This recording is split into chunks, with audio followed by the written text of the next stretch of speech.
Hey everybody, this is Tracy here with another edition of A View from Tracy's Point, and we are here with a quick video on Jennifer Bonjean's response to the government Santiago proffer. If you guys remember, I did a video on this about a week ago, and I'll drop a link above. And then over the past couple of days, I did, it might have been Friday or Saturday, when Milton Brown's attorney, Mary Judge, responded to the proffer with their own motion, basically stating that the government hadn't fulfilled all the requirements for the Santiago proffer. And I'll go ahead and drop that link above, okay, so you guys can check that out. But in a nutshell, if this is what the government is basing their case on, the Northern District of Illinois really doesn't have much to go on, because this is all they're talking about is the information from that Santiago proffer. And so go ahead, check out this video, check out the other two videos, and then come back and let me know what you think about it. But in any event, this is Jennifer Bonjean's very quick and sweet response to what the government had to say in their proffer. Hold on, and we'll be right back.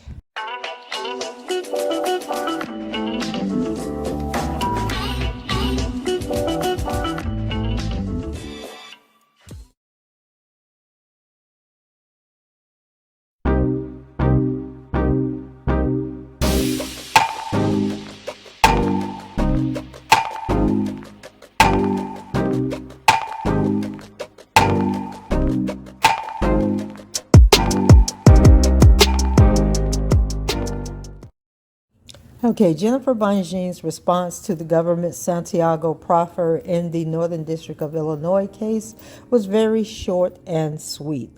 It was so short and sweet that I am going to attach above the video that I did the other day on Milton Brown's response, because she basically is like, go read Milton Brown's response because I mirror it exactly, and I'm not wasting too much time on this nonsense. And so she says, now comes Robert S. Kelly, defendant by and through his counsel, Jennifer Bonjean, and respectfully files this response to the government's Santiago proffer.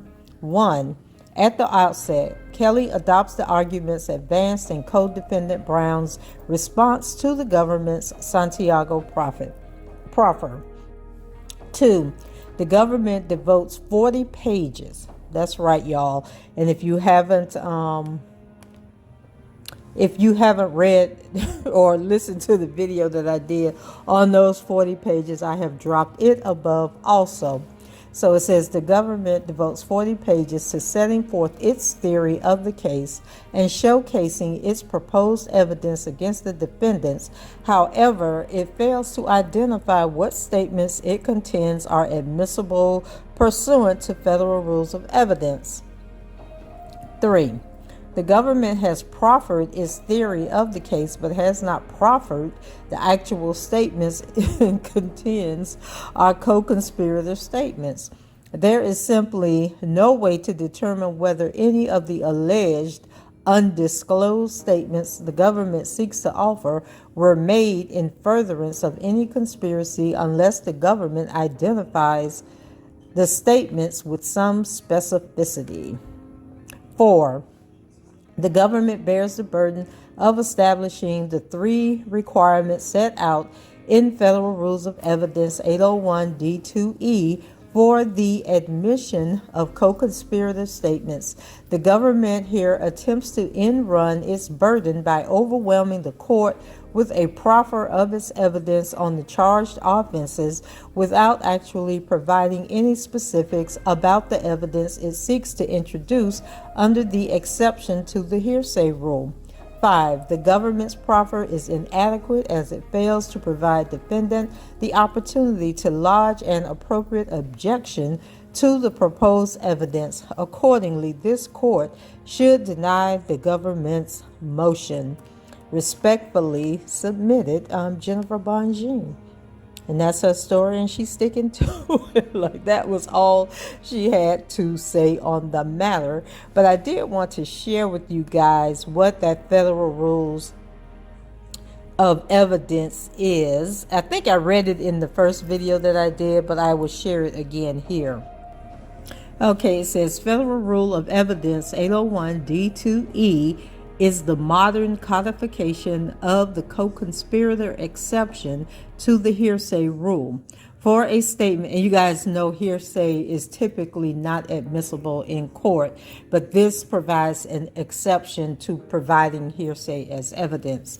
For a statement otherwise hearsay to be admissible under the exception, the statement must be offered against a party and be a statement made by a co-conspirator of a party during the course and in furtherance of the conspiracy. This conspiracy serves as the basis of, and then they go on and give some court cases that pretty much used it. And let's see, it says a statement is made during the course of a conspiracy when it is made after the conspiracy's formation and before the conspiracy's termination. A conspiracy is terminated when its central criminal purposes have been accomplished.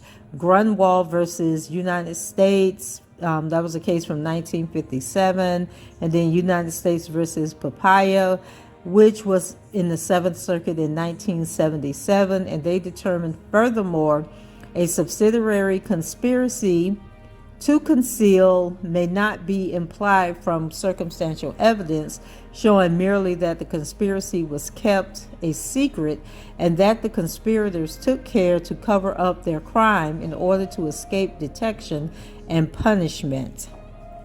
A statement is made in furtherance of conspiracy when it is made to advance the aims of the alleged conspiracy.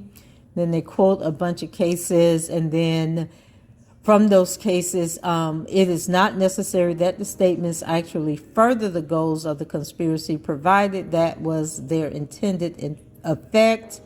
And then a couple of more cases, merely narrative declarations by a co-conspirator concerning conspiracy activities or culpability are not considered to be in furtherance of the conspiracy.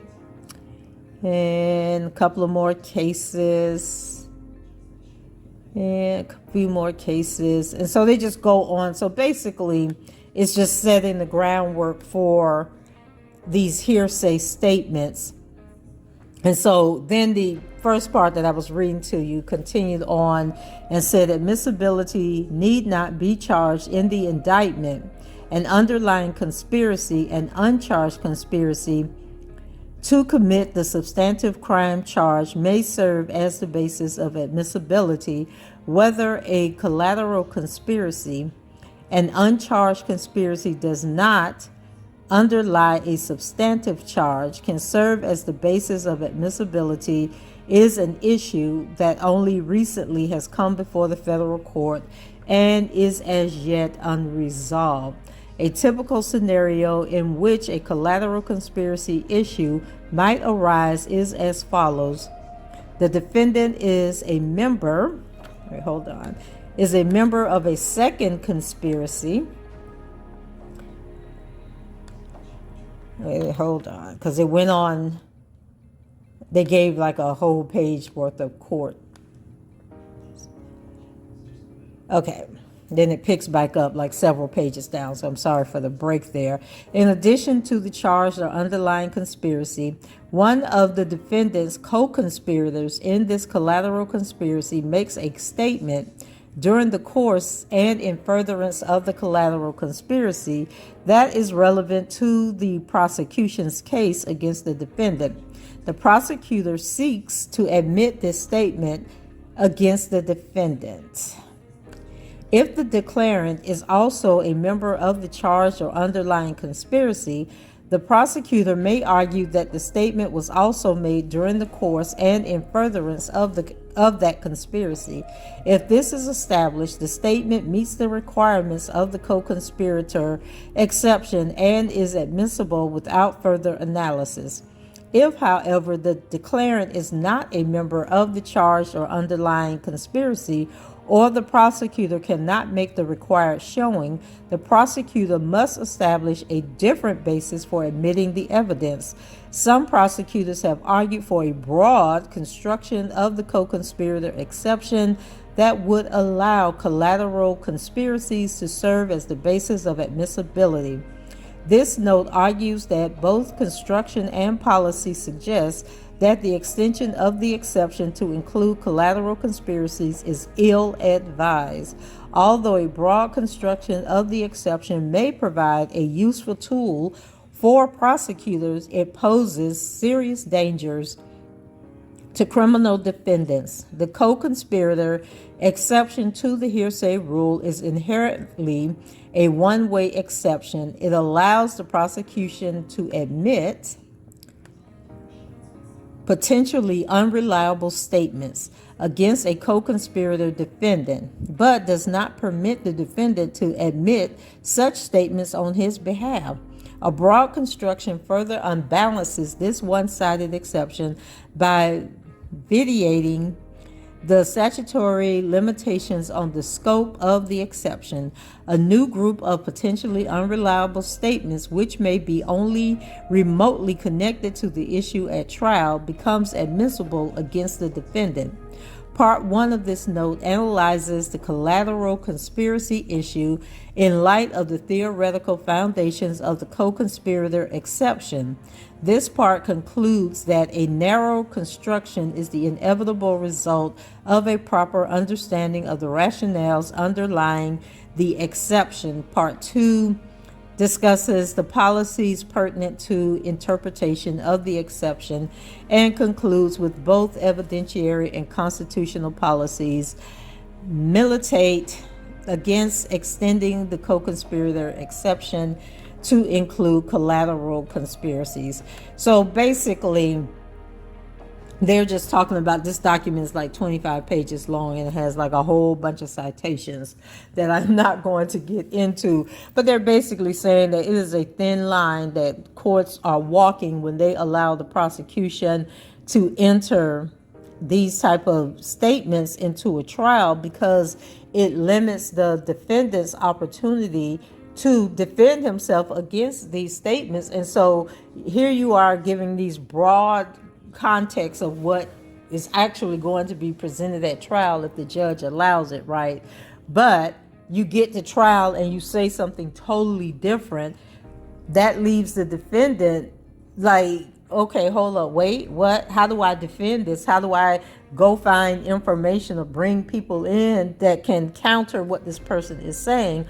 Or for the attorney, like, how do I get my client, to understand what's being said and work with him to remember what was said and what was done? And then also keep in mind this whole conspiracy thing that they're talking about, paying off these people to get, well, not paying them off, but paying to get these videos returned. Nowhere in their documentation does it state that Mr. Kelly knew anything about any of this, or that he was ever at these meetings and co-signing and authorizing and telling people to do what it was that they were doing. So now we know if it was Ann Dunley, she'd be like, I don't care, we're gonna let it in and let the chips fall where they may. But this other judge, this Harry Lineweber judge, he seems to not be as as Me Too-ish as Ann Dunley. So he might see it a different way. He has scheduled a hearing. I'm not sure if the hearing is going to be on this in particular or something else, but I believe he's going to address this in the hearing that he has scheduled. But yeah, I think they need to fight this. And I'm surprised that Darryl McDavid attorney hasn't presented any response to this. Like, I think that's kind of odd. But anyway, we will see what happens at that hearing. But Jennifer Bonjean was basically like, I am not fixing to waste too much time or attention on this. I agree. The motion that Mary Judge wrote for Milton Brown perfectly outlined everything I was going to say. So go ahead and attach my name to that, and that's going to be my argument also. So guys, go ahead. You can look above for the links that I dropped, talking about reading the actual motion from the government on the Santiago proffer, as well as the response from Milton Brown's attorney on the response. Now guys, y'all know we done went through this, and I apologize.